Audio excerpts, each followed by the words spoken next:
All right, we're walking and talking some more. All right, so this is for my cyclists, my e-bike riders and e-scooter riders. Just need you to understand that there's this thing called the rules of the road, right?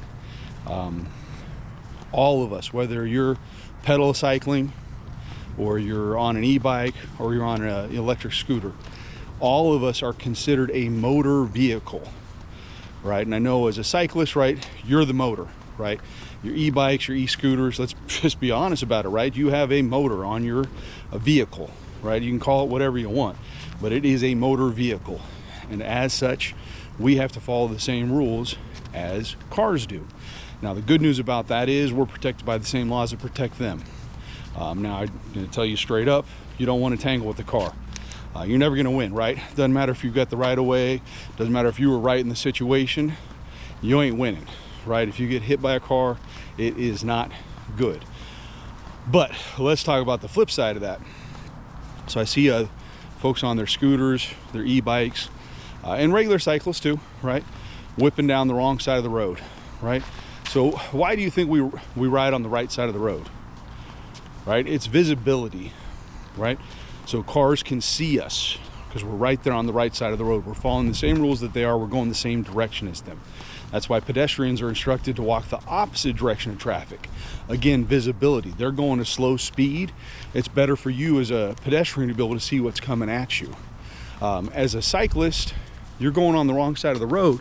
One, you're giving us a bad name and a bad reputation, right? Undeserved, right? Because I definitely have never seen a cyclist or an e-scooter actually harm or do damage to somebody in a car, right? It's not a thing. They weigh, only like 7 or 8 times as much as us and do serious damage to us if they hit us. At the same time, you're cooking down the sidewalk, right, on the wrong side of the road, which in my state is actually illegal. You can check your local regulations, but that's one of the things that my state is very clear about, is that if you were in a motor vehicle and you were going the wrong direction, you are at fault. Again, fault really doesn't matter as much as your safety. Your safety is really the most important thing, the only thing that really matters.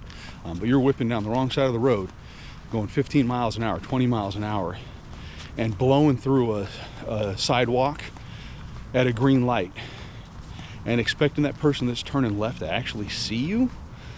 Come on, right? So if they're approaching that intersection, they might see a pedestrian, right, that's slow walking up to the crosswalk.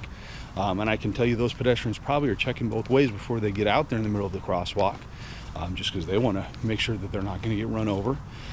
But I see folks on the e-bikes and the scooters just zipping through these intersections carelessly, like ain't nothing gonna happen. No, I'm going through a sidewalk. I've got the walk sign. Well, let's talk about it, right? Your sidewalk, crosswalk. What are the 2 words?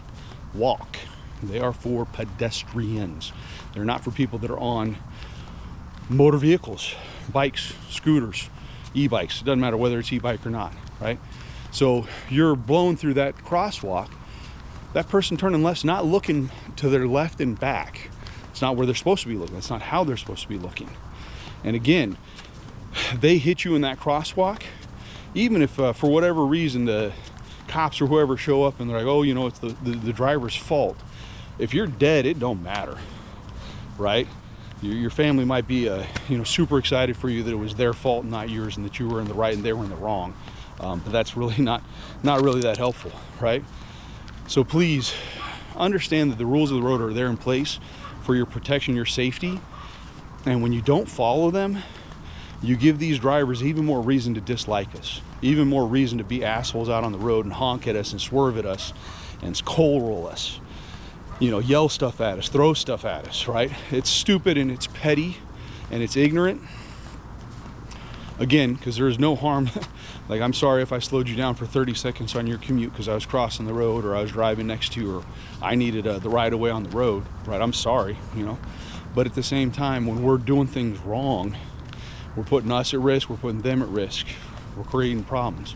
So please, please, please, do a little research, your state, what the rules are, follow them, get on the right side of the road. I know maybe it's an inconvenience, but you can always figure it out. If you're on the right side of the road and you cross with traffic and you have to cross again, You know, I got a son that just got his first job at 16, and you know, I've got him an e-bike, and we're gonna go through the route for him to get to work and go through all the, you know, pinch areas where you're gonna be in trouble, you know, how you can be safe. You know, I think any of these kids, if they want to ride on the sidewalk, I'm 100% for it. Again, check with your local legislature and, you know, rules and regulations. Here, I believe riding on the sidewalk is not something, and it's not like they're going to pull you over for it, right? It's not what it's about. But again, sidewalks are for pedestrians, not for cyclists. But I'm going to show him, as an underage person, I believe he's got the right to be on the sidewalk and off the road, right? There's areas in my neighborhood that don't have a good bike lane or a bike lane at all. So I get it. You know, that's not something that you might have to do. But again, do it on the right side of the road so that you're going with traffic so people can see you and you can see what's going on in front of you, and not put yourself at additional risk, because it's enough of risk being out here with the cars going 45, 50 miles an hour, you know, let alone putting yourself in harm's way. So please, please, please do a little research. Go to a safety class or seminar for cycling or e-scooters, and you know, get your knowledge up and try to be safe out there. All right, just asking for you. I don't want you to end up in a bad situation. I want you to get hit by a car, because it is not fun, believe me. Please, please be safe out there. All right.